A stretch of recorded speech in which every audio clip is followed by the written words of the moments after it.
खबर शामिल करते हैं जंग से रिपोर्ट। राना शहबाज अजीज़। अलखदमत फाउंडेशन जंग के ज़ेराहतमाम अलखदमत मरकज़ में बैनुल-मज़हब हम आहंगी के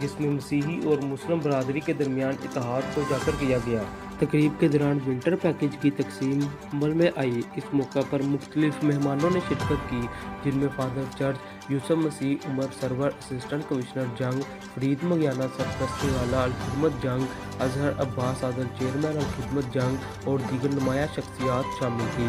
तकरीब में अलखदमत फाउंडेशन के रहनुमाओं, मुकामी ताजर बरादरी, सिविल सोसाइटी के नुमाइंदगान, प्रेस क्लब के अहदेदारान और दीगर सियासी समाजी कारकुनों ने भरपूर शिरकत की।